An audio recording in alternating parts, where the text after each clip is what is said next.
मी जाता जाता पुन्हा मुख्यमंत्री आणि उपमुख्यमंत्र्यांच्या साक्षीने सांगतो की आम्ही आमच्या बहिणींचं रक्षण करू, परंतु त्यांना योग्य पद्धतीनं जे काही रक्षाबंधनाची ओवाळणी ही पण टाकत राहू, पुढं भाऊबीजेची पण ओवाळणी त्या ठिकाणी टाकत राहू. तिथं कुठंही आम्ही अंतर पडून देणार नाही आणि तुमचं रक्षणाच्याही बाबतीमध्ये कुठंही महायुतीचं सरकार कमी पडणार नाही हा शब्द देतो. आपल्याला कल्पना आहे महाराष्ट्र सरकारच्या वतीनं आमच्या स्त्री शक्तीचा जागर केला जातोय. देशाचे प्रधानमंत्री माननीय मोदीजींनी सांगितलं आपल्याला विकसित भारत तयार करायचा आहे, पण मोदीजी म्हणाले विकसित भारत तेव्हाच तयार होईल ज्यावेळी भारताच्या लोकसंख्येच्या 50% असलेल्या महिला या देशाच्या मुख्यधारेमध्ये येतील, या समाजाच्या मुख्यधारेमध्ये येतील, या अर्थकारणाच्या मुख्यधारेमध्ये येतील.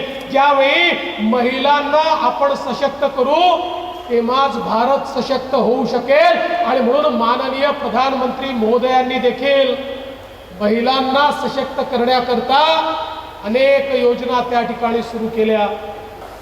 मुख्यमंत्री माझी लाडकी बहीण योजना जाहीर करून 2च महिने झाले. या 2 महिन्यामध्ये महाराष्ट्राने एक नवा इतिहास घडवला. खऱ्या अर्थाने महायुतीचं सरकार स्थापन होण्यापूर्वी सरकारी काम आणि 6 महिने थांब असा प्रकार होता. लोक कंटाळून लाभ सोडून द्यायचे. पण एवढी मोठी क्रांतिकारी योजना जाहीर झाल्यानंतर 2 महिन्यामध्ये महायुती सरकारने या ठिकाणी जे काही लोकांना हवंय ते देण्याचा प्रयत्न केला आहे.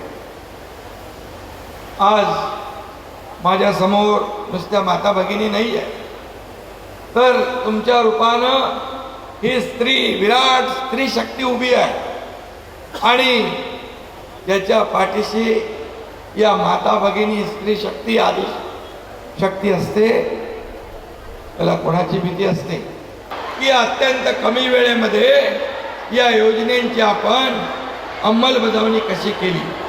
1,40,40,00,000 पेक्षा जास्त बहिणींची नोंदणी या ठिकाणी झाली आहे. यापैकी 1,07,00,000 बहिणींच्या खात्यात 2 महिन्यांचे प्रत्येकी 3,000 रुपये जमा झाले.